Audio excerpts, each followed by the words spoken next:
If you're struggling to write a research paper, here are some basic steps. I mean, it's a lot of steps because research papers are huge tasks by default. But here are the basic steps to give you some structure, to get you going. The first thing is to have a question.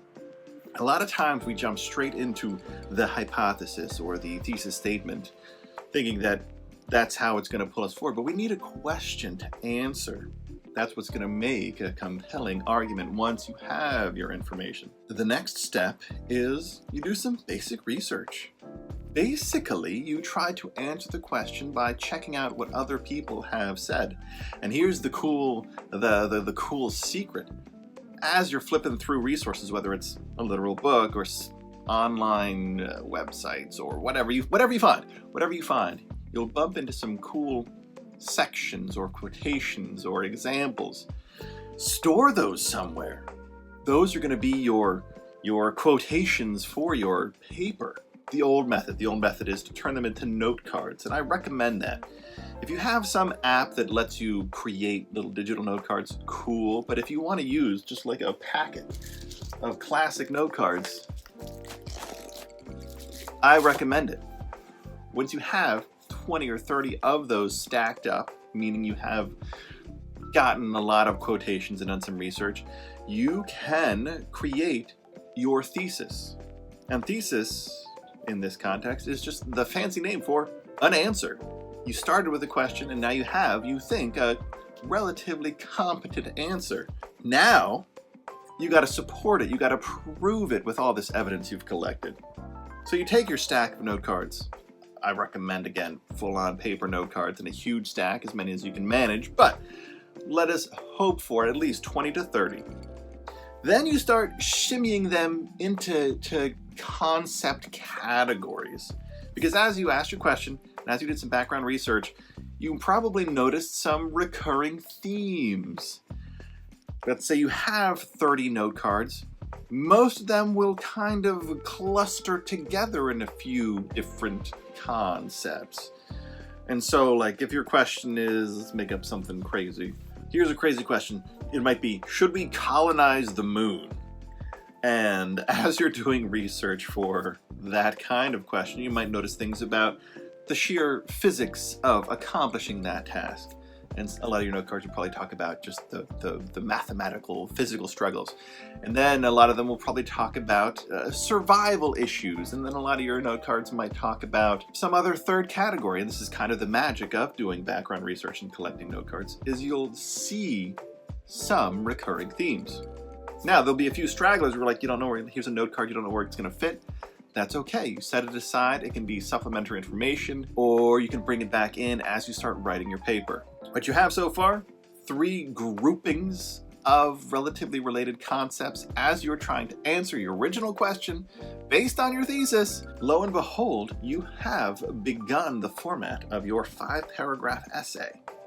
So the first paragraph is basically asking the question and inviting the reader to start pondering with you.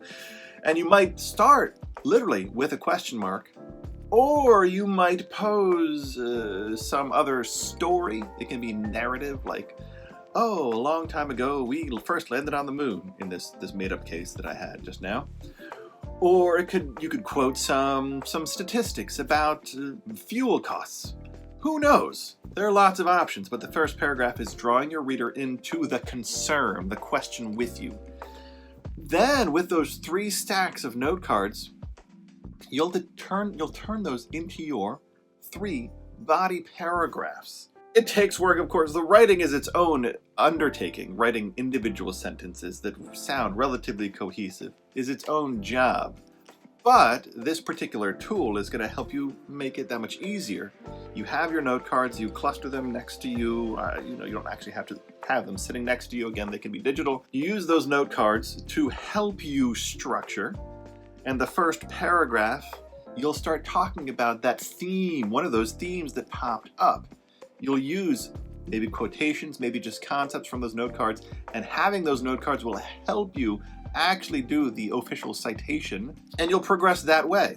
you'll get through, hopefully, 3 paragraphs with relatively little pain. The default format for a conclusion paragraph that most people choose is just reiterating the introductory paragraph. You basically say what you already said.